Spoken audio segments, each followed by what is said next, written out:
Blog Talk Radio. Hey guys, this is Those Guys with your host Matt Marrero along with your other host Anthony St. Andrews. And what are we talking about today, Anthony St. Andrews? We are talking about a film called Watchmen. Actually, not just Watchmen. We're talking about the Watchmen Ultimate Directors with Blackbeard and one-fifth of the Lord of the Rings trilogy's length time. Mm-hmm. Watchmen cut. Yeah, no, and Watchmen was in there twice because you forgot about what movie you were watching by the end of it. For emphasis, really. So, not of the movie, of the title. Exactly. Yeah, no, so you and I are doing the ultimate cut, which means that literally everything was in it. Like, I don't know if anyone noticed it, but I was in the movie. Like, Snyder got everything. Everything. Everything he can find. Like, if you actually put in a special DVD code, like a code onto your remote, like while you have it in your DVD player or in your Blu-ray, you can actually see other superhero movies in the film. It's brilliant. Other DC movies. Yeah, it's really Snyder cool. put in everything. Yeah, that deleted scene of Rorschach watching Spider-Man was incredible. Oh, it's not even Rorschach watching Spider-Man. You can watch Spider-Man. I'm telling you, every single film is in the movie, picture in picture. And if you think I'm lying, you're correct. But the point is that this movie is 3.5 hours long. Yeah. If this is what it takes to get superhero movies right, I'll take it. Mhm.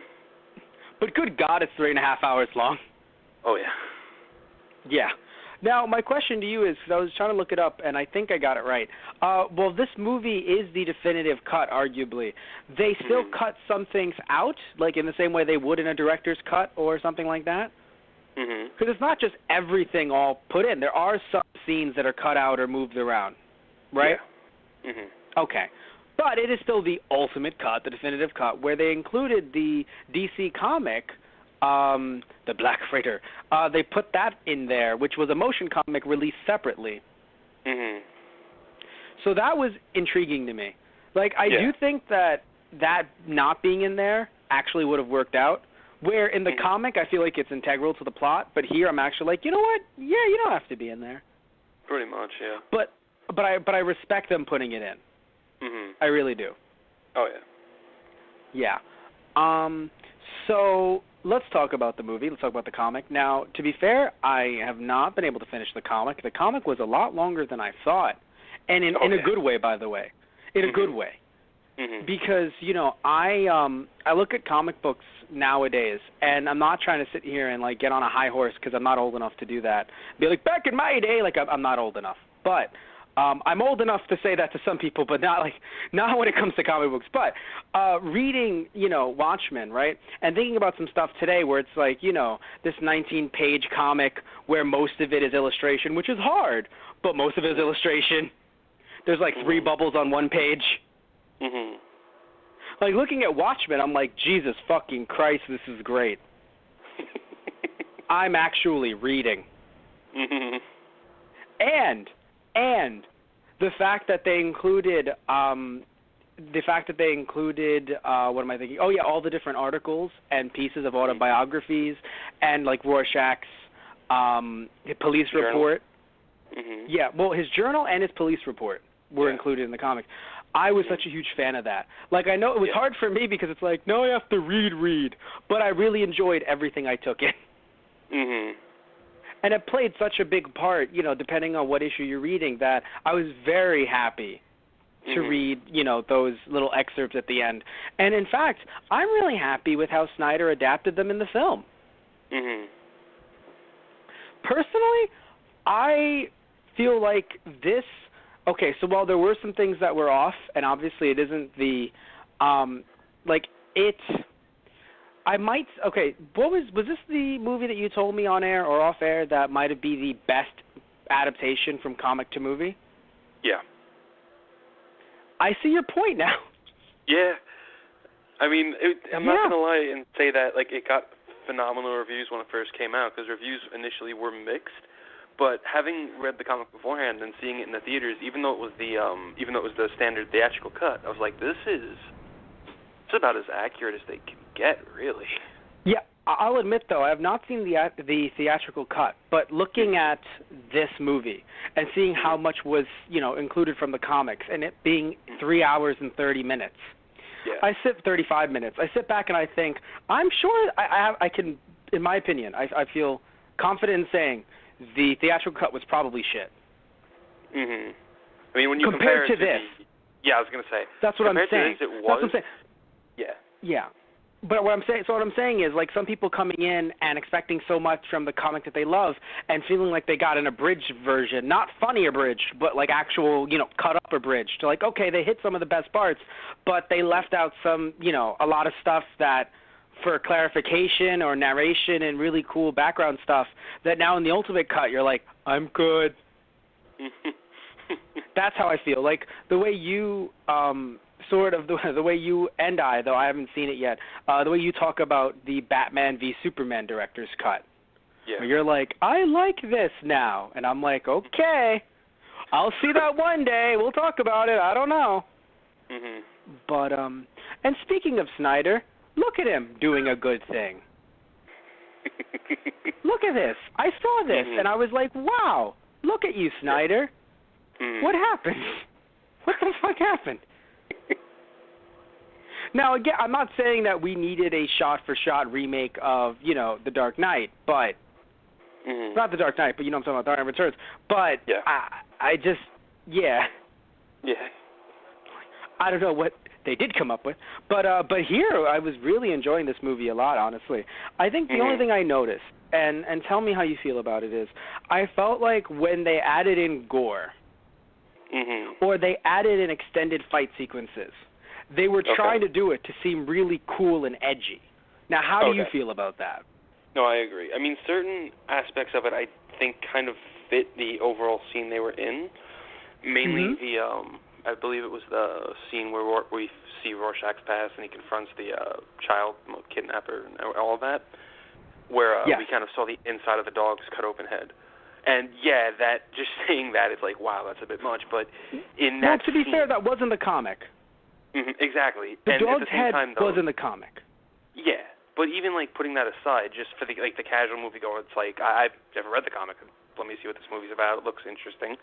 It can be a bit jarring, but in that scene, I think it fit because it was just a really raw, brutal scene. Yeah, was it in the theatrical cut or no? Yes, but not as much. Like, it kind of this is going to sound strange. It lingered a bit more in this.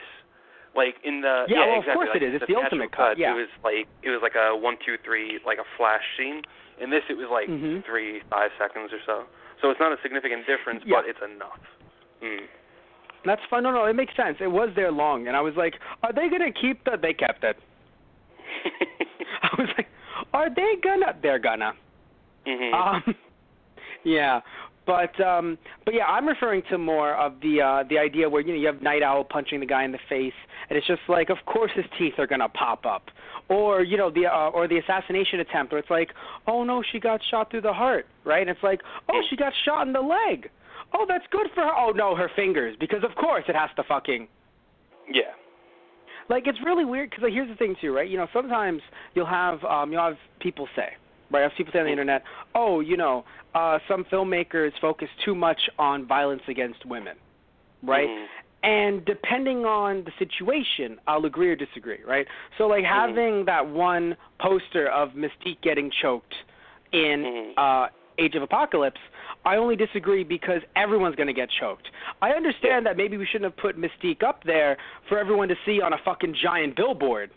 But at the same time, he is a bad guy, right, choking her, and that's a bad thing, right, talking about Apocalypse. It's a bad thing. And also she's a quote-unquote hero as well at this point in their universe, right? So she's getting choked like anyone else would, right?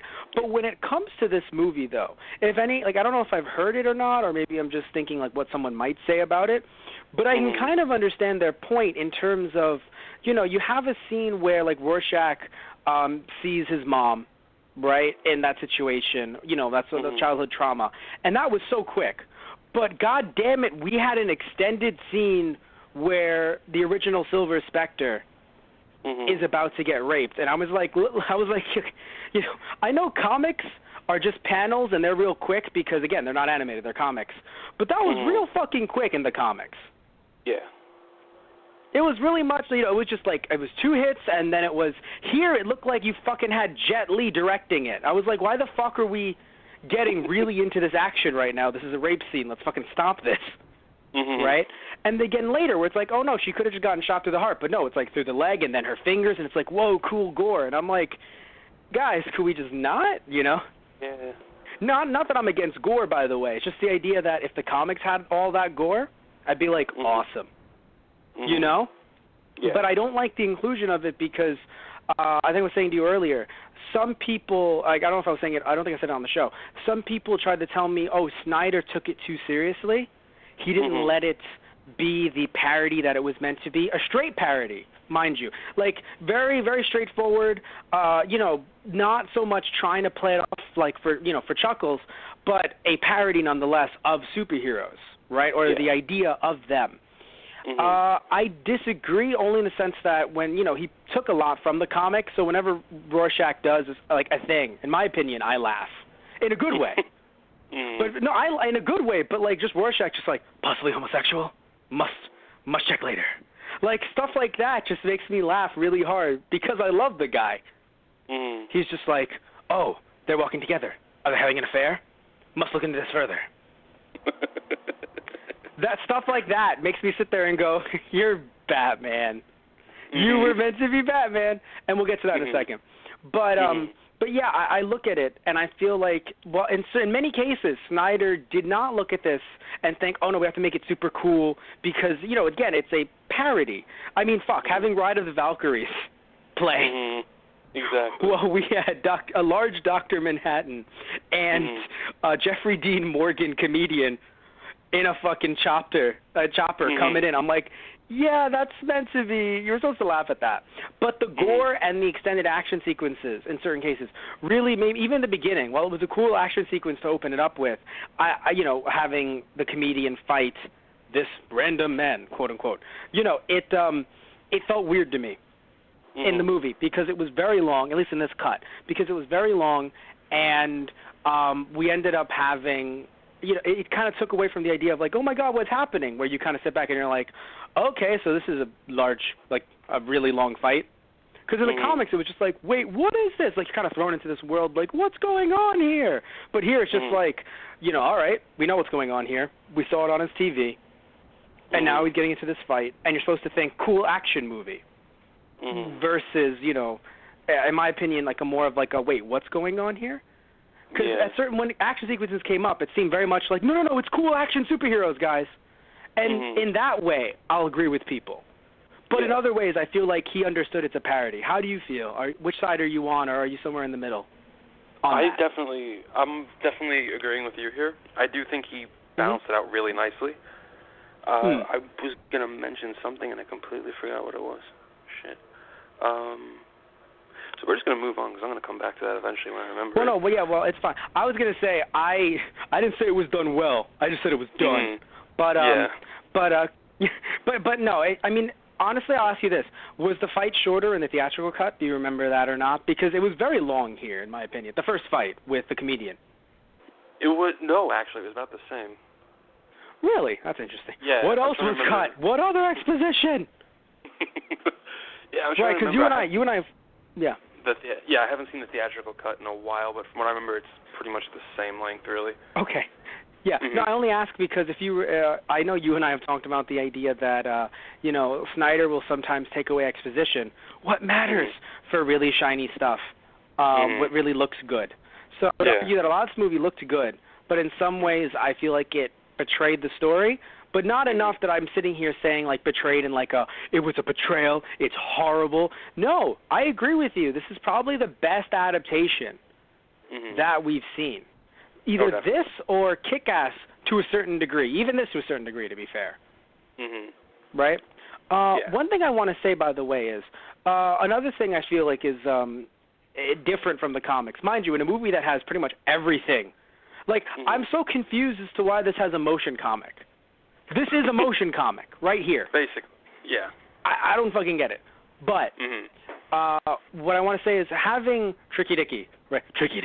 having Nixon play such a big part for me was a little weird because, I know Moore originally wanted to make it political-ish, or at least was thinking of, but then it was like, wait, no, let's not do that. We don't want to focus just on politics. Mm-hmm. So let's kind of move it away from that. So that's why, while we did see Nixon's silhouette in the comics, Nixon existed. He was the president. He was. Yeah. It's an alternate 1980s, but it's still the 1980s, right? Yeah. Which I think Snyder did well, by the way.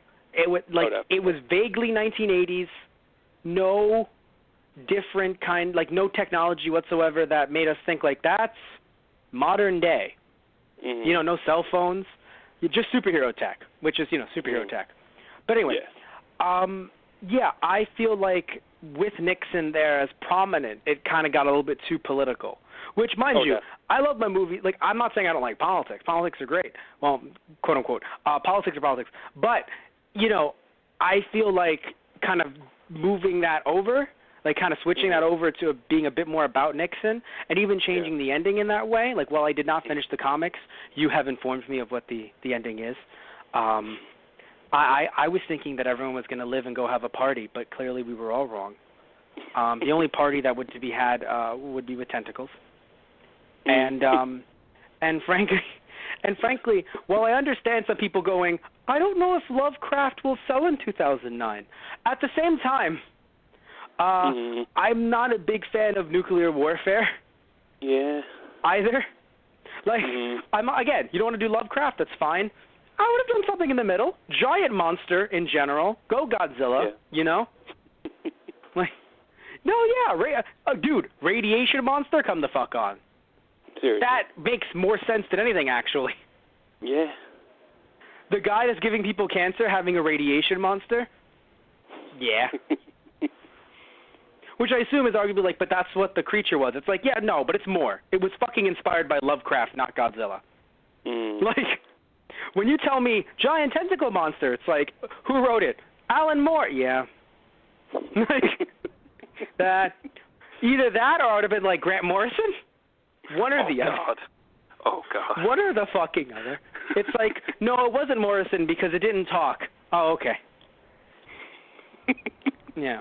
But yeah. Oh, so my question to you is, who do you think, DC-wise, as a, Batman, Superman, who do you think they are most like in Watchmen? Because everyone doesn't know. If you don't know, this has been out for a while, but you might not know. I'm talking about the comic. Originally, it was supposed to be a story with all of the DC characters. Mm-hmm. However, that was immediately stopped. Oh, yeah. But I could do such a good job. Step away from the paper. But there's gonna be a child rapist. It'll be great. Step away from the paper. More. Get back in your corner more. Yeah. Oh man. But yeah. So even though I would like to see if there's, even though I'm sure there isn't because they would have stopped it immediately. If there was a transcript with all of the different characters, I would pay a lot of money to see that transcript or to have that comic written. Absolutely. Because nowadays it's just it'll be a different universe. No one gives a fuck. But at the time they stopped it because in their heads they thought, the characters would be unusable because they didn't want to make things that weren't in different universes. The Killing Joke was meant to be in a different universe. Mm-hmm. But they thought, nah, that's actually going to be in mainline continuity because of how well it did. Mm-hmm. Exactly. So, by the way, so here's something really funny. So, did you read the comic going into this again? Yeah. Oh, yeah. Okay. I'm only laughing because here's the thing. How much of a fan is Moore of the I'm choking you in the shadow? I know. I know. Here's the thing. I know he didn't draw it. He had someone else draw it. But everyone has to understand, if you read the end of The Killing Joke and you see the whole is he really choking him? Especially the illustrations, before all the coloring came in, and it looks like Batman's choking the Joker. If you look at that and you look at what Rorschach's mom was doing to him as a kid, I'm like, for fuck's sakes, man. I'm like, You seem to be a really big fan of this, sir. Thank you. I don't know what to say. But anyway, so, talking about the original comic, so I assume they stopped it immediately. I assume there is no transcript, sadly. But if there was, I would pay money to see that, or to see it drawn. Yeah, because I asked you originally, the question comes right back to you. Mm-hmm. Who do you think corresponds? Like, do you think Night Owl equals Batman, or Rorschach equals Batman, or Superman? Like, what? Mm-hmm. Because there were three for me that I could see as Batman. Superman, I immediately gravitated towards Dr. Manhattan. But as far as Batman, three of them for me: Rorschach, Night Owl, and Ozymandias. All in the sense that I think, in my mind, they're all meant to target different aspects of the character. Where basically, like Night Owl is essentially Batman if Batman wasn't quote unquote emotionless in a way. Like he was more like the everyman, a bit reserved about what he's doing and not really confident in himself fully. Rorschach just straight up if Batman went completely a bit mental. Ozymandias if he basically was just what? So just Batman. Yeah, basically. Rorschach is Batman if he went mental. So Batman. Basically. How fucking dare you? I'll break your arms to show you how not mental I am. Thanks, Batman. Sorry. It's okay for justice, right? Yeah. Yes. Yeah, and then Pharaoh Man.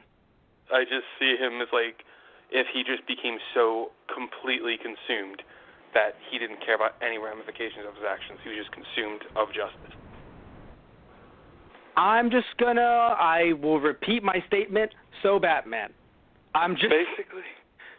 depending on at least where the people have taken the character recently. Mm-hmm. But anyway, so, it's funny. I look at Night Owl and I see Dick Grayson. Not because Night is in the name, but just because of the guy that they even cast. I'm like, that looks like a retired Dick Grayson. Yeah, I could see that, actually. I didn't think of that. Yeah, no, because I see it in the comic. First off, again, it's a fucking motion comic. Look at him in the comic, and I look at the guy playing him, and I'm like, how the fuck did you get plastic surgery? Are you okay? Like, they did a very good job in terms of we need to make them look like, quote-unquote, them. Only thing that threw me off was I think Rorschach is a bit too short. Maybe I'm wrong here. I'm going to disagree, only because I'm looking through the comic right now, and the scene where he's getting arrested, the cops do yell he's got platform shoes on. Oh, but then that's the point. So he's not short until you take him out of the shoes. Exactly. But when I see him in, like, group shots and everything, and especially when I see him fighting other people, in the comic, he feels brooding and large, like Batman. Yeah. Right? But here, it's just like, hi, I'm Rorschach. You know? It's like that's how he looks. Like, if you look at him, his height compared to everyone else, he's, like, I would argue his voice would sound like mine. Not, I'm Rorschach. Because it's not even a voice he puts on. That's just his fucking voice. How scary is that shit? I mean, unless, of course, he's been doing that for so long that, because, again, he believes himself to be Rorschach, and that is his actual face. But, still, even that voice, that's his actual fucking voice, everybody. Yeah. What's sad, too, is, like, I haven't seen the full movie, but I've seen clips of the newer Nightmare on Elm Street, so all I saw was Freddy. Yeah. Or, like, what they believe to be, I don't know. I would have preferred Robert Englund to be Rorschach, I think. Here's something that I have to say about, I'm still going to call him Pharaoh Man, because I cannot pronounce his name. Okay. Say it one more time. Ozymandias. All right, so Ozzy Osbourne, right? So with Ozzy, I can call him Ozzy. I can just call him Ozzy. So with Ozzy, I feel like in the comic, it was very hard for me to tell that he was going to be the bad guy. He always just felt like a good man. Maybe a little pompous, but a good man. Yeah. In this movie, the actor oozed too much charisma, or like douchey charisma. Like, the second I saw him in the movie, I was like, you're a piece of shit and you're a dick. And I shook my head. I was like, no, wait, but he's the guy that, like, the assassination attempt. Like, he's a good guy. Like, his wife and everything. Like, no, he's a good person. I just hear him talk. I'm like, you're a fucking piece of shit and I hate you. Why am I doing that? No, like, he oozes this, the actor oozes this charisma that you just want to punch him in the face. But I would argue that wasn't there in the comic. And I know it's like one is a physical performance, the other one is just, the pages. But I don't know, nothing in the comic when I was going through the first 6 issues. Remember, again, I did not finish it. But in the first 6 issues, he seemed like a nice guy. Like, it would seem like a huge shock to me that he's the bad guy. In this movie, I'm like, he better be the fucking bad guy. Gives me a reason to fucking hate you. Do you see my point?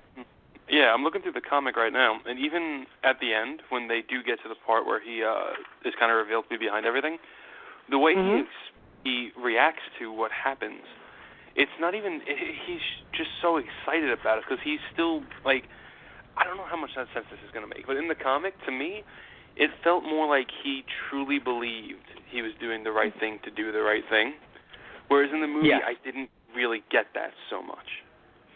Because in the comic book, he's watching all the TV screens, and he just, as it's saying, like, end of the war has ended, immediate summit and all these places and all that, and he starts crying. And he just whispers to himself, like, a few times that, I did it. And then eventually he just screams with his arms in the air that he did it and everything. He starts talking to all the other heroes, because in the comic, they're pretty much all meeting with him. I'm fairly certain they were in the movie as well. I'm not so sure about Silk Spectre. But he's pretty much just explaining to them, he goes, I've saved Earth from hell. I did it. I'm bringing us to utopia. And to me, the comic sold it more that he genuinely believed this was the only right thing to do. Whereas in the movie, I kind of felt like, well, let's save the world. How do we do it? Fuck it. Let's just start nuclear war, I guess. Sure, why not? I only rely on my cheekbones to get by. Like, that's just how he feels. But yeah, also something I want to mention is that I'm having a moment like you did. My brain's going, oh wait, no, I remember. It feels like certain things in the movie, I don't want to say watered down, but they tried to make it, they made me feel anyway, that, someone might not get this, so we need to explain it to them. Now, what do I mean by that? I mean the idea that, we have Rorschach finding, this little girl's underwear in the broiler, so assuming like, oh yeah, she's going to be burned alive, or not burned alive, but like burned, that's why there's a bone in the yard. So they don't show the bone, and I guess maybe that's why they didn't want to, it's like, we're not going to fucking show a little girl's bone. But they still want people to get that he found her. So like, it was weird to me, because like in my head, even if you didn't see the bone, although that was the moment, still, just finding the underwear, I was like, oh, is she dead or is she not? But like, you don't kind of, like, in my head, it's just like, well, why would it be in a fucking fireplace, idiot? I was like, right, me. Right? So it's weird that we had to have Rorschach going, and then I found her. It's kind of like, yes, you did. Like, why? And then even having the guy admit, like, yeah, I killed her. I was like, that really wasn't in the comic. It was more so like, please don't. It was like, you don't have any proof, which makes you think, okay, you did it. But it wasn't like this mass confession. It was just like, oh, I am the mastermind. What will you do? He's going to axe you to death. He's Rorschach. What the fuck did you think he was going to do? Kumbaya? What the fuck did you think? Then arrest me. No. Oh, I love that they kept the part, at least in the Ultimate Cut. What was it? It was, Carnage. I don't remember his full name, but it was Carnage. He was, punish me. I love that part so much. So whatever happened to that guy? He tried that on Rorschach, so he threw him down an elevator shaft. I wasn't a big fan of the actress who played the second Silver Spectre, but I liked her in that moment. Like, there were certain moments for me that were weird, and I don't know, like, I didn't connect with her delivery, but at that moment, it was like the most real thing ever, where she just laughed. She's like, wait, no, that's not funny, but. And then we have the Night Owl who was like, no, that's pretty funny. I was like, okay. Yeah, I'm going to agree with you there. Out of all the actors, she was the only one for me that didn't really hit the nail on the head, but the rest of the casting I thought was excellent across the board. Yes. Also, the clothing that they gave her was very contemporary. And when I say contemporary, I mean contemporary for us. Oh, yeah. Not so much reflective of, like, 80s fashion. Like, everyone else felt like it was, like, yeah, let's give them, which is sucks because I don't want to like call out like sexism and be like it's because she's a woman they want to show off her legs. I don't want to do that because you can wear less clothing and still be liberated, right? Mm-hmm. But it's just weird to me because like seeing the fashion in the comic, not talking about superhero fashion, just like normal everyday clothing. It felt like everyone was all 80s, all up in the 80s. Every hero, everyone all up in the 80s. But then she was just very much like nowadays, like, oh, I'm going to wear short this or short that. It was really, I guess, throwing me off. Yeah, because even compared in the comic, to like, she had like a whole skirt thing. Her arms were completely covered in like frilly sleeves type thing. Yeah, because that's that mentality. Yeah. And it's not just the 80s mentality. It's because she was, she also grew up clearly in the 60s or earlier. No, way earlier actually, because she's in her 20s. She's the youngest one. Mhm. Yeah, no, because I'm trying to actually think about their ages. So I'm like, yeah, she's the youngest. I think she's supposed to be 22, I believe. Yeah, exactly. Something I also want to mention. Very smart of them. This is the one thing I'm like, good change. Very smart of them to go, can we not have Dr. Manhattan, like, date a 16-year-old or a 14-year-old? Can we just not do that? Was it 14 or 16? Either way, it's still illegal. Yeah, 16. I'm sorry, what was that? 16, but yeah. 16. But still, just as illegal. So I was sitting back, and they were just like, very young girl. I'm like, yes, oh, yes. Okay. That's what we said there, a young girl. I was like, okay. So I was like, what you going to do there? Literally, he's just sitting there just like, she planted a little kiss onto mine after the first. I planted cancer in her. By the way, so I really thought he was giving them cancer, by the way. Did you really? Well, because, fuck, the guy, I'm sorry, man, but the guy became a superhero because of cancer. Like, him being walking cancer makes sense to me. Mm-hmm. You know what I mean? Like, because also the fact that, like, this was a very long time ago, so, like, in my head, well, there's smart people working on, the machine that, in fact, turned him into a superhero. Mm-hmm. Still, in my head, it makes more sense back then that they'd be like, oh, well, there's probably no ramifications for this, as they're, like, eating their cigarettes. Mm-hmm. Like, I can see them being like, oh, come on, what's the worst that could happen here, as they're injecting cigarettes into their veins. So, like, to me, I'm like, yeah, that makes sense, right? Like, they wouldn't realize he's a walking atom bomb. Yeah. So I really thought he gave them cancer. He didn't mean to. Mm-hmm. He actually felt bad, right? That's why he exiled himself. He's just like, I am going to hurt her even more. I'm done, right? But here, and of course in the comics as well, it's kind of like, nah, it was just the evil guy's plan. And I'm just like, like... I'm happy in a weird way more, and whoever else worked on the movie and, with him, whatever, went for a nicer feeling, because it's usually not the case. Like, I feel like Snyder was like, but are we sure he's not giving them cancer? Yes, we're very sure, Mr. Snyder. It's not cancer. Are we sure? Can it just be cancer, too? I mean, we can always tweak it. Yeah, we can always tweak it. No. He is not giving them cancer. Okay, well, what if it's like cancer, but it's not? No. What if he was giving them cancer, but Ozzy thought he was giving them cancer, but wasn't? He was actually curing it, and then by Dr. Manhattan being there, he gave them super cancer. Can we have that happen? No, sir. Well, my hands are tied. What do you want me to do? Not go the dark and edgy route? Come on. How do you expect me to make this movie if I can't use super cancer? What the fuck kind of hacks do you take me for? Just fucking slams everything off the desk. How dare all of you? Meeting adjourned. Get back to me when you find something better than super cancer. Also, we're not making fun of cancer. We're making fun of the fact that I feel like this is an actual meeting Snyder had. Mm-hmm. Because, like, I'm sorry, if this is your first Zack Snyder movie, please watch more. Well, it shouldn't be your first, because I'm sure everyone saw 300. Mm-hmm.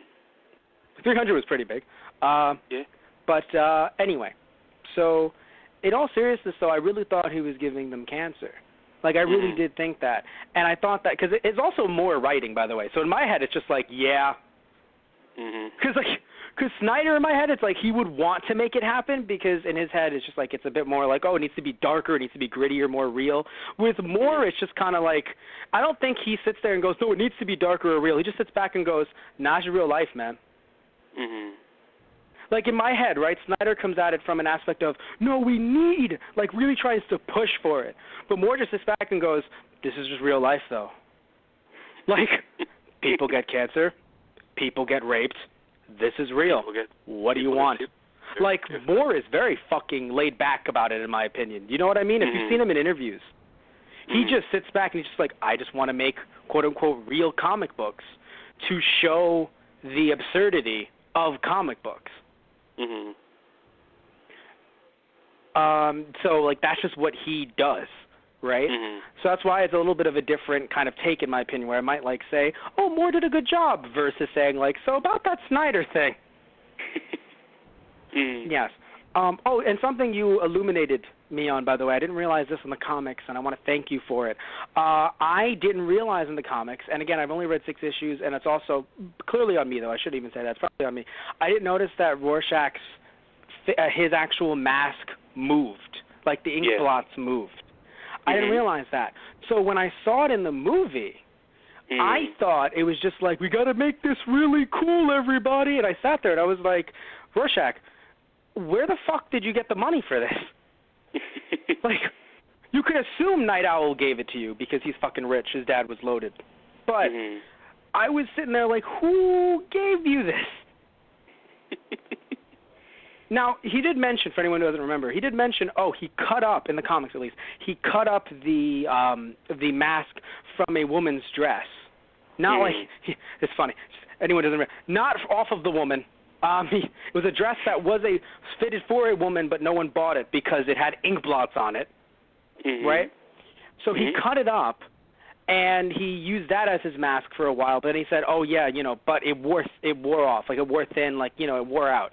So he went to something clearly different, and it clearly is this mask. But I didn't realize that, and again, it's never really confirmed, at least from what you and I remember, that Night Owl actually gave it to him. But it makes sense, being Night Owl's, and it's even funnier, too, by the way, because, again, Batman and Robin.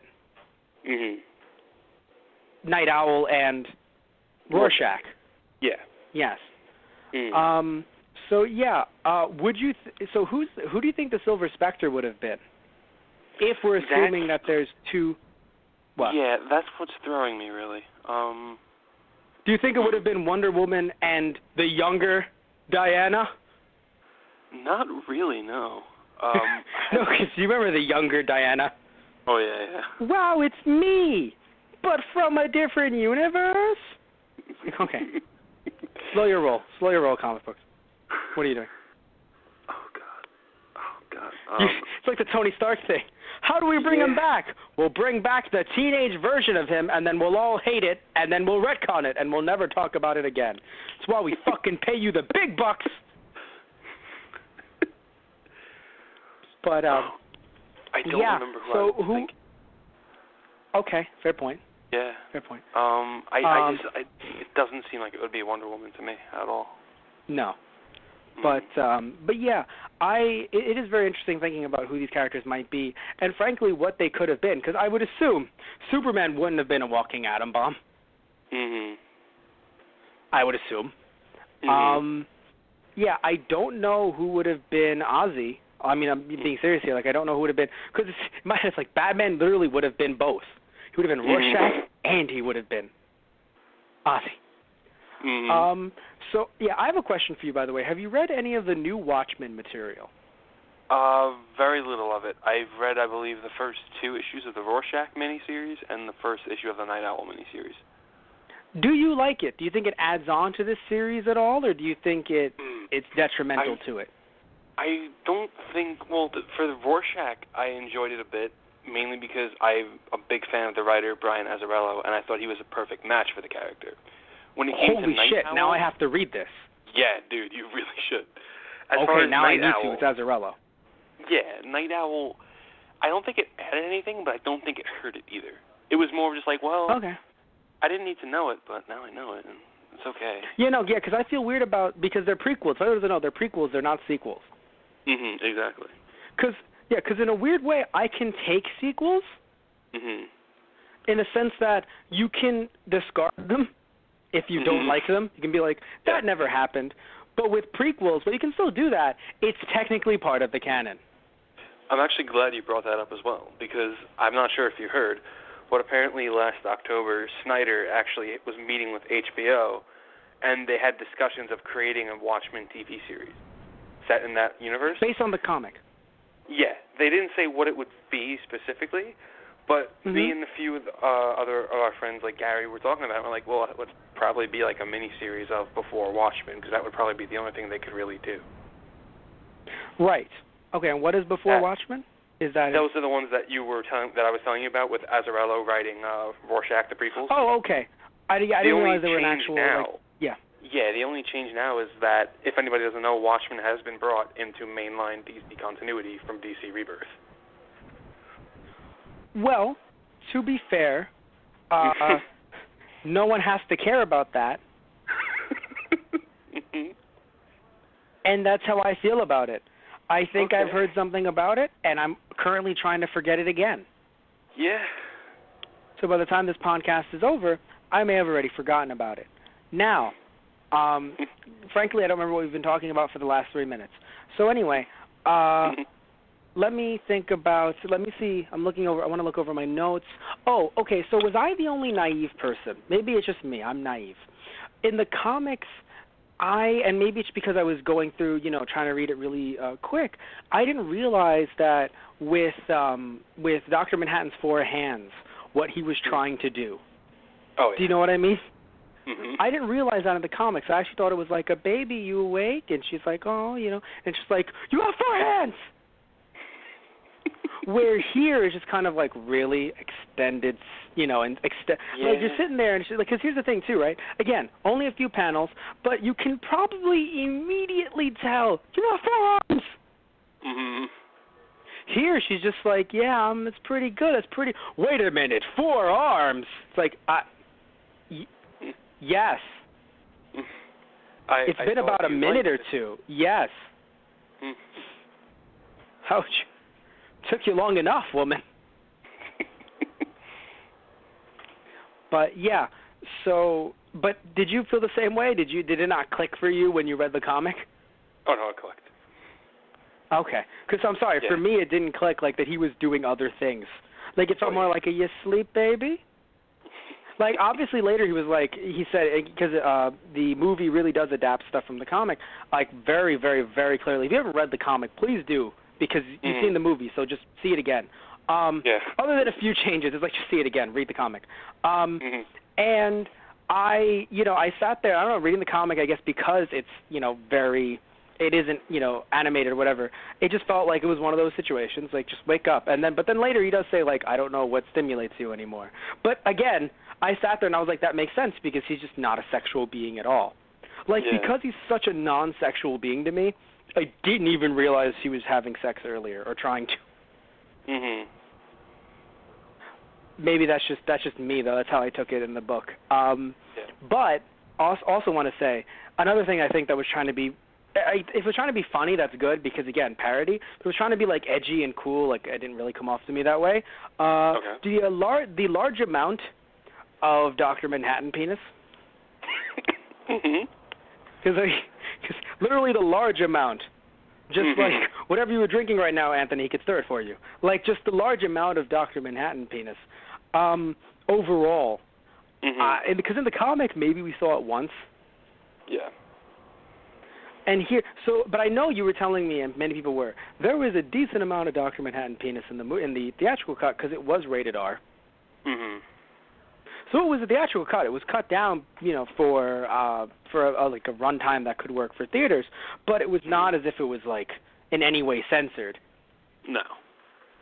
I mean, so how did you feel about that compared to the comic? I was about to say, I've never thought I'd say this in my life, but I'm actually flipping through the comic book looking for his blue penis, and they actually it was basically, it is out in the open, but the way they drew the panels, it was always from behind or from the side, so you wouldn't really see it. but it doesn't equate. No, yeah. Like, he was naked a lot. Oh, yeah. But you didn't really show it much. That's what I was going to say. Yeah, the movie definitely showed it a lot more. But in terms of, like, how often it would be on display in the comics from different angles, it is the same amount. Just the movie was like, well, let's show that blue penis a lot more, guys. Really I just want to take a Snyder, like, interview clip where he's just sitting there and he's just like, movies are a very visual medium. We need to show as much as we can. And let's be honest. When are we ever going to see a blue penis on the screen again? Maybe when I get to make the Smurf dreamer. Oh, God. 1 Smurf, 2 Smurfs, 3 Smurf, 4. There are Smurfs trying to kill you at your door. Zack Snyder's directing Smurfs. Oh, my God. Anyway, so all jokes aside, though, I want to take a real clip that he said and just put that to his being Dr. Manhattan's very large blue penis. Mm-hmm. Oh, by the way, very happy this movie came out in 2009 because if you don't know, many people were trying to make movies ever since the comic came out. Yeah. In 1985. It was a very popular series. Oh, yeah. Well, comic. It wasn't really a series, only one. But at the time anyway. But yeah, very popular comic. People were loving it. So people were trying to make movies for the longest time. And frankly, I'm so fucking happy it happened now. Even if it wasn't a shot-for-shot remake. Just the more fantastical aspects of this movie could not have been done in the 80s or in the 90s, even in the early 2000s. Like, I want everyone to remember, just please remember, the Scorpion King. Oh, God. That's all I'm saying, man. Now, even at the time, if they put more money and time into it, it would have looked better. But still, the Scorpion King. Also, my second contention, the Hulk 2003. Not shit, but I would argue this is a fuck ton better in 2009. Oh, absolutely. Yeah. So that's all I'll say, right? That's just what I'll put out there. So my question is, so I know your reaction to this movie, because even though you hadn't read the comics you read the comic before seeing it or no? Yeah, I did. You did, okay. So then you enjoyed it even in theaters. Do you know what fan reaction was at the time? Because I want to say I always hear people... Yeah, because I was saying, I feel like I've heard a lot of people say that, X was bad or X was, like, mostly bad rather than good. But I don't know why, other than certain changes, people would say this movie's terrible. Because I can't say this movie's terrible. Yeah. No, I was going to say, like, what I remember hearing most was, A, this film is depressing as hell, which... Correct. I mean, yeah, but it kind of calls for it to be with the story. Exactly. Then the other one was that they changed the ending way too much. They shouldn't have changed the ending. It ruins the entire story, which, again, I don't know if I fully agree with it, but I do understand it from a point. It's a bad choice. I just don't think it ruins the entire story. Exactly. That's what I was going to say. Like, I prefer the comics ending, but I don't think it in any way ruins the entire movie. I thought it was still a pretty enjoyable movie despite that. Yeah, probably if I knew it was coming earlier, had I actually been able to finish the comic, if I had the time to, I probably would be on the rage machine. But compared to what the rest of the movie is, and reading this comic, over the last few days, and looking at this movie, I'm seriously going, okay, let me take out the comic because this can't be, like, I'm hearing it, I'm like, this is a word for word, this can't be right. And for the most part, it was. And I was like, what the fuck? How? Yeah, if I remember correctly, in addition to the actors getting the scripts, Snyder made sure they all got a copy of the graphic novel, and they had to memorize that as well. And everyone on set, whenever they would film, he'd have them all have a copy of the graphic novel on hand with them to compare that to the film as they shot it. And that's perfect, because I would argue that this comic, at least, because of the fact that it is meant to be a parody anyway, like, if some of it looks like it's a bit too much, someone's watching this movie like, oh, that's a bit too much, that's a bit comical. Good.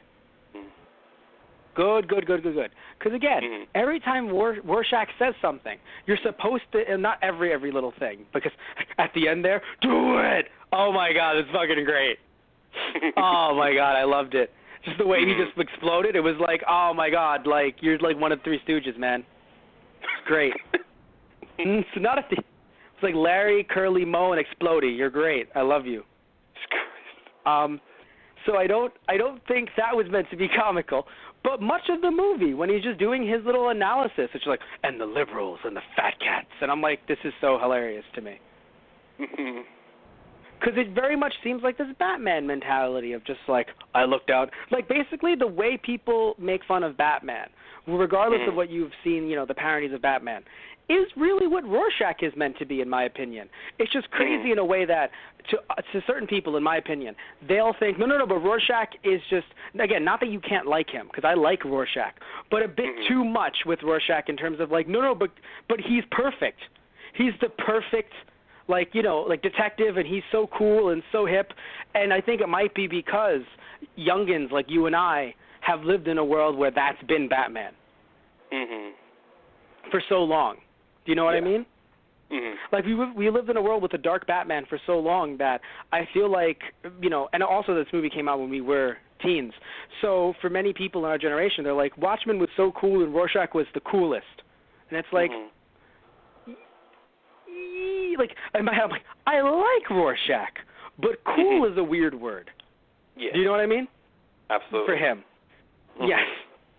Because he wouldn't want you to think he's cool. He wants you to shut the fuck up and go about your day. Exactly. And then he'd make notes about where you're going. Exactly. Is he going to see his whore? We'll find out later. Like, literally just like I feel like a Rorschach today would literally look at a cat and be like, look at it like a cat walks around, like, you know, a lot of strays, I don't know about in your area, but a lot of strays in my area. Cat goes up, brushes up against his leg, he just takes out a notebook, might be with ISIS. We'll check later. And just walk. Like, that's fucking Rorschach. Like, that dog working with that cat, Republican Party may be crashing. Like, what the fuck are you, what the fuck? Like, he's so fucking paranoid. Like, imagine him during WikiLeaks. Like, good fucking God. Oh, my God. Like, his brain would have exploded.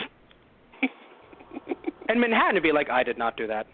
I did not do that. I didn't give him cancer. I didn't do that. How do you feel about Manhattan's voice, by the way? We actually spoke about this a bit before the show, and I do agree with you, where it was great. It was monotone, but it was so low compared to everything else. Yeah, and it sucks too because in my opinion, I'm like, why could you guys not have raised it up? Like, I assume you didn't have him standing there the whole time, unless maybe you did, and like that's why. It's like, no, if we raise his voice, we're raising everyone's voice. But it sucks because in my head, it's just like he had the perfect monotone voice. It's just that for some reason, it had to be down here. Well, everyone else was up here, and then he had to be down here. And I'm like, because, like, I don't know. For me, also another thing, too, I think I would have preferred a more Lex Luthor kind of voice and not Eisenberg, but, like, act like the Lex Luthor from the animated series. Yeah. So very much just like, well, you know, very booming, very, because, like, that's how I see it. But, again, it can be lighter. You know, that's fine. Though, oh, my God, if it was Eisenberg.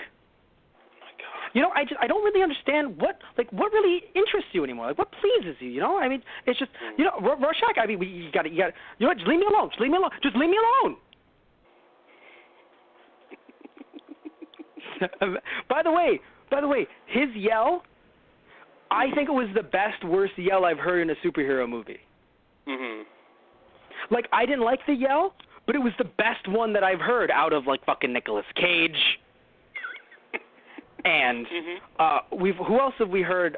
We've done podcasts recently, and I've been fuck Mickey Rourke. Right? Out of all the yells that we've heard over the years in superhero movies, personally, I was like, that was a bad good one. Yeah. Like, I'm not going to sit here and be like, that's the best yell I've ever heard in acting ever, because it's very hard to do that when you have to try to be monotone and yell. Right? But I sat there and I was like, honestly, though, that was the best one. Like, out of all the shitty ones we've heard, and we've heard some shitty ones, man. Oh, yeah. Yeah. Oh, so did they put motion capture all over him? Oh, yeah, they did. And, like, cause it was, so he did the whole movie? Yeah. Okay. So that's nice to know. Was he there on set with them the entire time? Or, because in my head, he was. Yeah. Mm-hmm. Okay. Were they ever in New York? Were they ever really in New York? Not that I know of. Really? No? Well, I'm sorry. So. What I mean is, were they ever in a real place? Oh, Was any of it fucking real? A decent amount of it, but you know, okay. Obviously they had to make a lot with CGI sets, and practical sets. But I want to say at least a decent 25%, 30% practical. Okay. No, because it just scares me now because, like, I'll watch a movie and I'll be like, wow, they're just walking around in the sunlight. That's so, like, super cool, right? Just walking around in the sunlight and, oh, look, it's going to start to rain. Wow, and it's turning dark now. And in your head, you're like, well, Matt, obviously it didn't, it had to go from dark to light, from light to dark. That's the fake part. No, they were in a hangar bay somewhere, upside down, on stilts.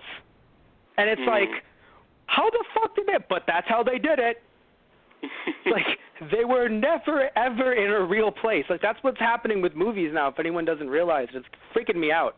So every time we do a podcast now, I'm like, were they in a real... Like, Marvel does their stuff. They try to, at least, do stuff in real places, quote-unquote. You know? Minus hangar bays on SHIELD aircraft carriers, right? But, they try to do their shit in real areas. So when it's like, oh, we're in Argentina, they're most likely in Argentina, right? But looking at this movie, I'm just like... Were they even, like, in this, in this horrible scene with the comedian and with the Silver Spectre, I'm like, were they even in a room? Like, is that pool table even fucking real? Like, it sounds horrifying, right? But I'm like, I don't fucking know anymore. I mean, I see your point, because I recently watched all the special features for Batman v Superman, and the scene where they're fighting on the rooftop in the rain was the greatest thing ever. Because I literally thought it was going to be on a real rooftop, obviously maybe a little stuff around it. They're literally in just a green room, and then they pour rain from the ceiling. I was like, Jesus Christ. Oh, I'm surprised they poured rain from the ceiling, dude. I know. No, that's why you thought it was going to be the reverse, right? Christ. Real roof, fake rain. You guys put fucking rain, but everything else you just make.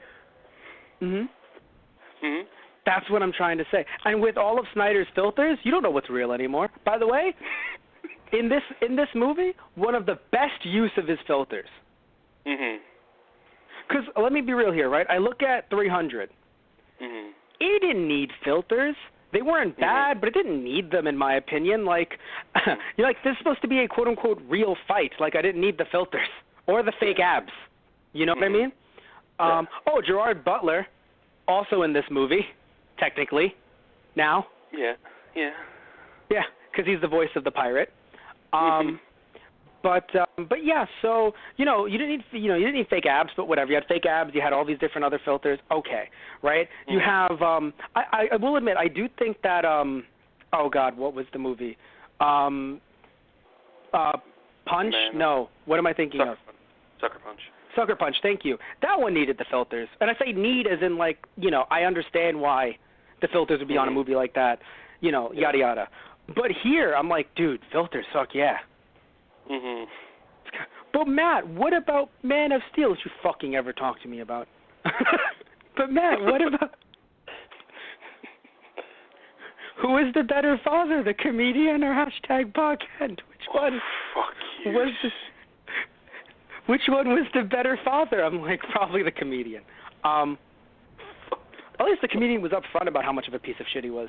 Oh, by the way, Jeffrey Dean Morgan, great comedian. Oh, yeah. Yeah. I mean, heck, even, again, earlier in the movie, when I was like, there was that fight scene, right? I was like, I love Jeffrey Dean Morgan, but we need less comedian.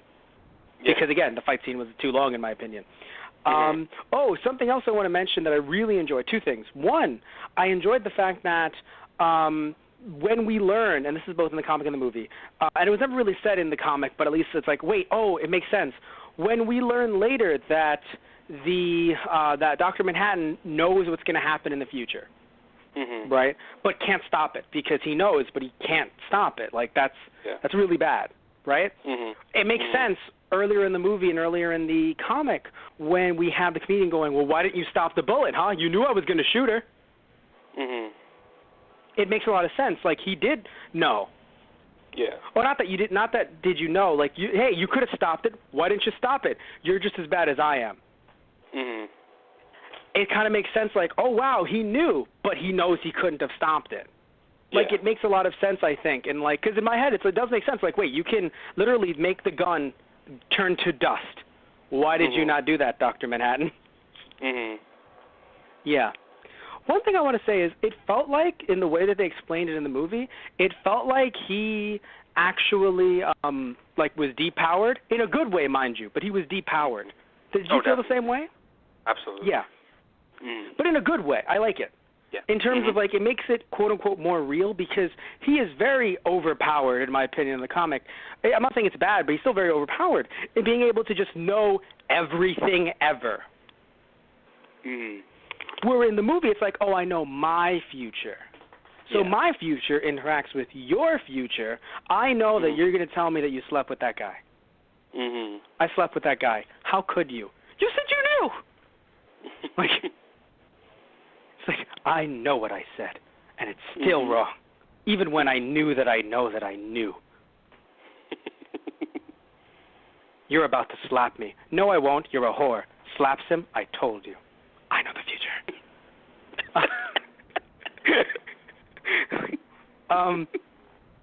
So it's true. He knows the future. He knows. Oh, did you like that? Because I didn't realize this at first, but it's a lot easier to tell now because movies are movies. And it sounds stupid, but I'm being very honest here. That the end is nigh guy who goes to buy the paper every day is Rorschach. Yeah. Mhm. That's so funny to me. And if anyone didn't pick it up, that's fine. Because even though he was like, oh, you know, the guy came by here every day. In the comic, you know, the guy who sells newspapers said that in the comic too. But it didn't hit me that the end is nigh guy is Rorschach. And very smart of him not to buy a comic because, duh, you would have picked it up. You know, you picked up on it immediately. Right? But it was very strange to me that, you know, it was very interesting to me that he didn't, like, you know, that it's the same guy. Because he's also at the funeral, too, which I didn't notice in the comic, but I noticed here. I'm like, oh, the end is nigh guy is just walking around. And then when we see him later, I'm like, God damn it. That sucks. You did that to me. But, so I have a question for you. Sure. What did you think about the Hooded Justice in the comics? That is an excellent question because I did not pay too much attention to him. But let me look at that again. No, because here's why, right? I know this might sound weird. I had this theory going on that Rorschach was the Hooded Justice when I was reading it. But clearly it's not the case because they gave the guy a voice in the movie. Yeah. And obviously that's not in the comics because you would have told me right now, actually, Matt. You know, but it's not the case. So it's really confusing to me because in my head it's like no one ever knew who the Hooded Justice was actually. So in my head I'm like, so there's no Hooded Justice anymore and there's Rorschach now. Come the fuck on. That is an excellent fucking theory though.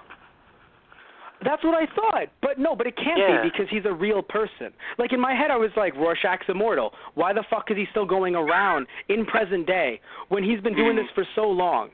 No, because you never know how old that Rorschach. You never know how old oh God, I'm fucking Scooby-Doo. How old Rorschach is? Like Zoink Scoob. So yeah, you don't know how old he is. So in my head, it was like, oh, he's immortal. Why? Because Alan Moore wrote it. What fuck more do you need? Like, what other? Why would that make sense? Alan Moore wrote it. You know, tentacle monsters. You know. So that's what came to my head, but clearly that was not the case because the movie, he comes up, hey, damn you. I was like, that's not Rorschach. I'm like, you wouldn't have had him talk if it was Rorschach. So that's that. Made me sad, but, you know, it's okay. It's okay. Oh, I was really sad, too, that they didn't give the comedian the GIMP mask. Yeah. And here's why. I understand. It's a fucking GIMP mask. But he's very vain. Vainer than Ozzy, I would argue. Oh, definitely. Very vain. So in my head, it's like you get cut like that, you're going to want to wear a mask. So even if you wanted to give him something different, but not so much like, you know, like, please, mistress, like, you want that kind of mask? Fine. But you could have given him something, in my opinion, and I feel like by opting out of that, that's the one little thing that I'm like, all right, because, again, visually, do you want to cover up Jeffrey Dean Morgan's face? No. But storyline-wise, did you need to in some form or another? Yes. Character-wise, yes. So in that way, I'll understand if someone's like, that sucked, right? But I don't think that's enough to make me sit there and be like, 2 out of 10 stars. You know? Like, no. Like, honestly, the lowest I can probably give this, the lowest, if it's like out of 10, 7.5. Or out of 5, the lowest, like 3.5 to still to 4 though, because I feel weird about 3, 4. Like that's the lowest I can get, because I can't really sit here and be like this movie was shit. Because even though, again, you and I agree, at some points, you know, some visual, storyline, reasoning purposes, storyline sections were actually not scrapped, but were, I guess, not really held on to kind of make way for lovely visual effects. Yeah. Also, my brain stopped working because of lovely visual effects, but because the movie is playing in the background for me. So yeah, it. I don't know. I personally feel like while that did happen, it didn't happen enough to make me sit there and go, it's not a good adaptation. Now again, I haven't seen the theatrical cut. I know you really like it, but it's a lot shorter. Yeah. And because of that, I'm going to assume a lot was lost. Yeah, a decent amount. Yeah. Yeah. But here, honestly, there was so much in this that it's very hard for me. Like, even, like, little changes where I'll admit maybe it would have been nice to have some more, you know, Spectre number 2 and Night Owl talking to each other before they really hit it off sexually, right? But I still felt like there was something there throughout the rest of the movie, at least in the ultimate cut.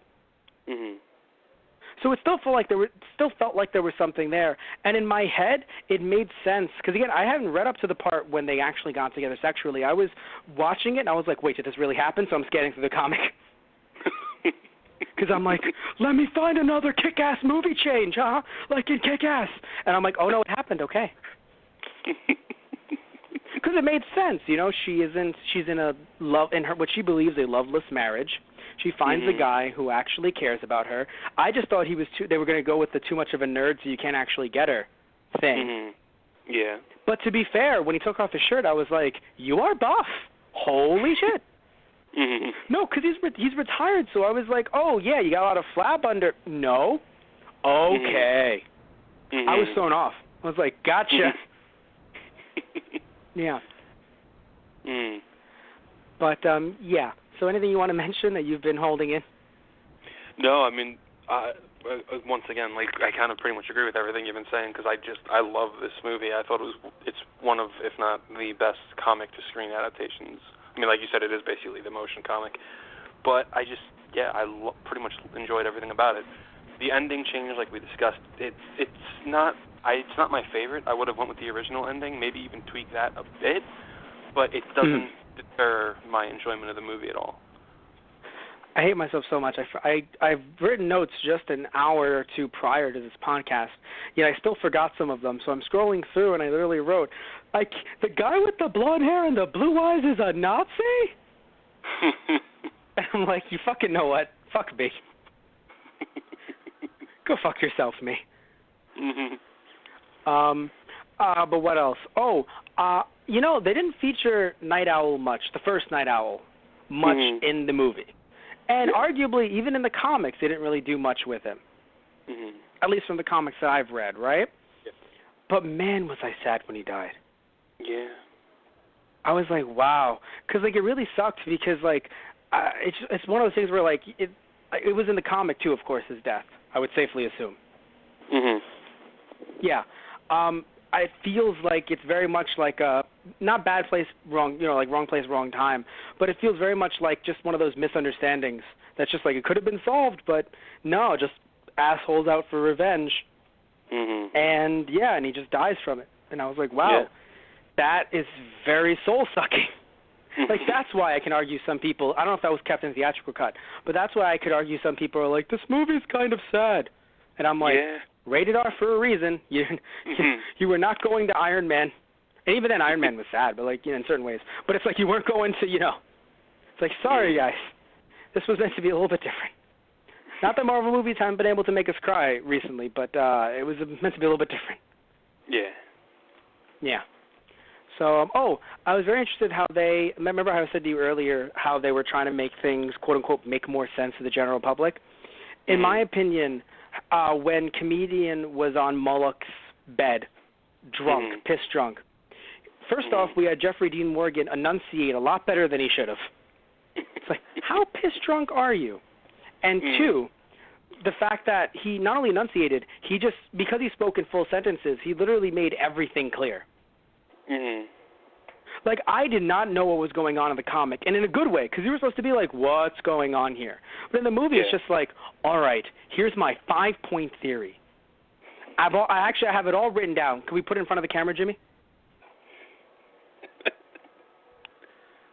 Literally just pointing to be like, audience, these are words. Remember them. They're going to become important throughout the entire movie because you're hearing them. Two, like, that's how it felt to me in the movie. I was like, you're really spelling this out for me. I mean, thank you, I guess, but damn. Yeah. Even in the way that, sorry to interrupt, even the way we had Dr. Manhattan earlier in the film talk like, oh, I can't see my future. It must mean that it's going to be World War III. I was like, are you just telling me the end of the fucking movie? You're not even doing this in an alternate language or something? Like, you can't even... like, you can't just try to throw me for a loop or something. You just got to be like, nope, in the language this is being dubbed, or, you know, the region's being shown to World War III. It's like, okay. Thanks, assholes. I like the journey, but damn it, you spoiled the whole movie? Thanks.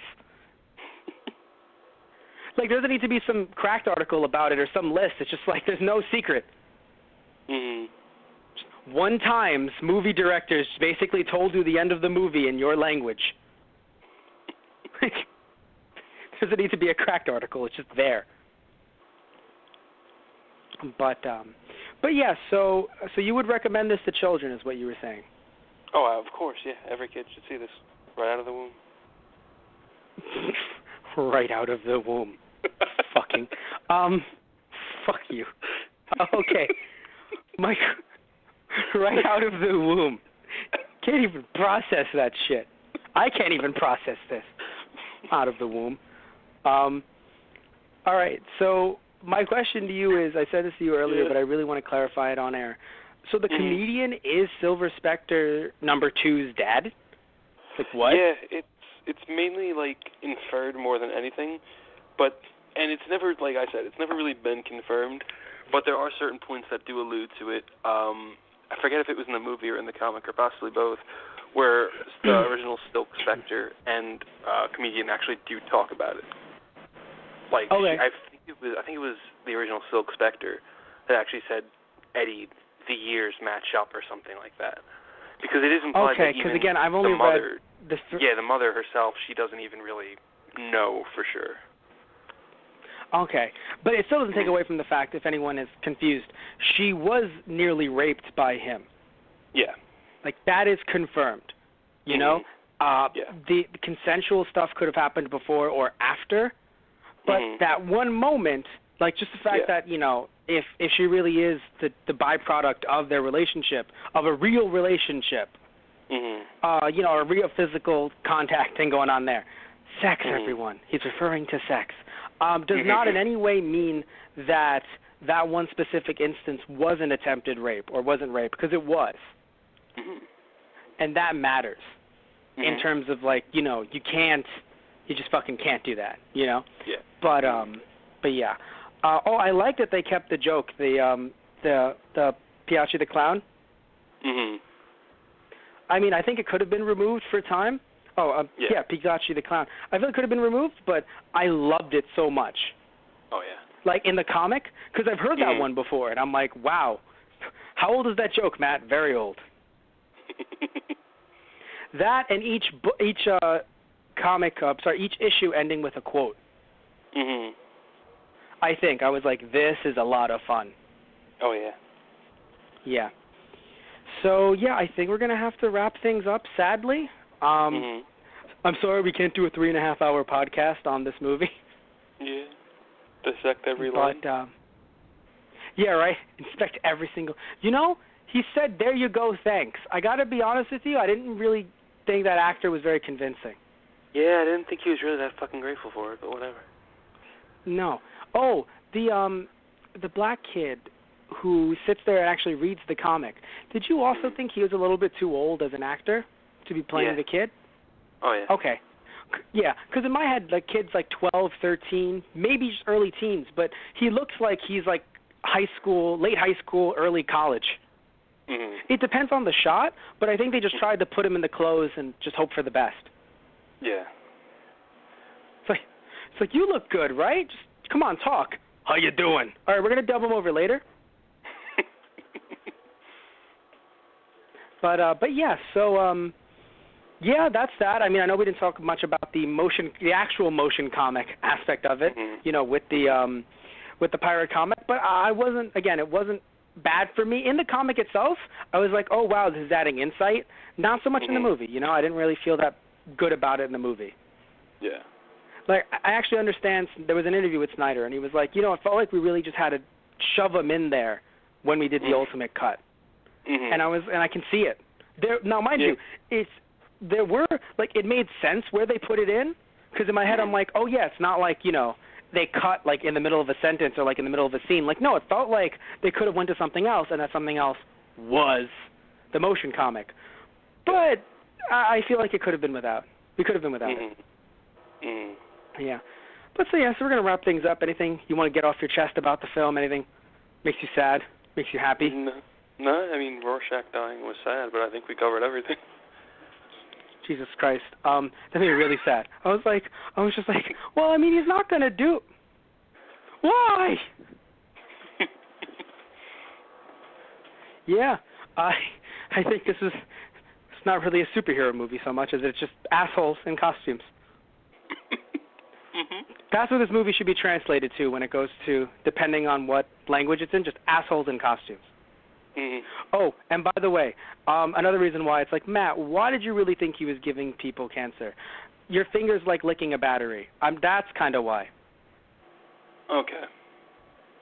Sorry, when someone says your finger's like licking a battery and you're basically static electricity, I understand how someone say, oh, that could potentially be arousing, but like it doesn't also seem, you know. And the glow. I think the glow.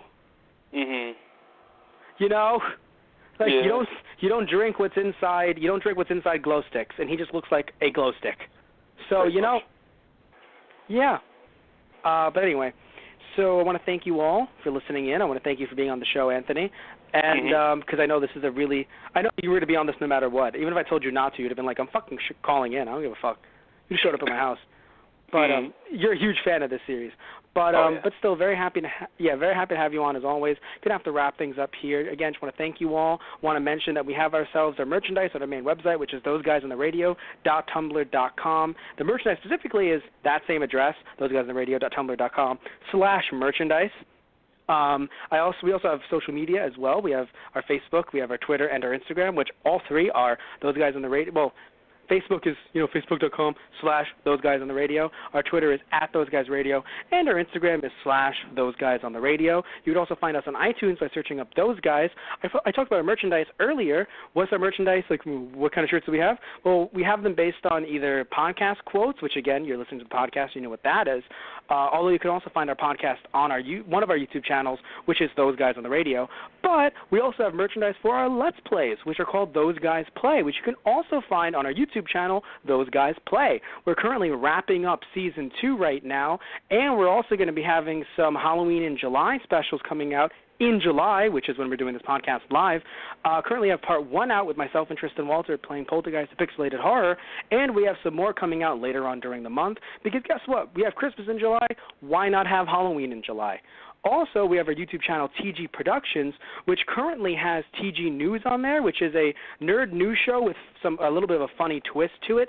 And we also have Motivational Movies, which is Shia LaBeouf, the green screen footage of Shia LaBeouf, put to some public domain movies. Some really fun stuff. So, Anthony, you've seen it. You enjoy it. I love it. And that's not all that matters, but frankly, I'm happy you appreciate it, Anthony.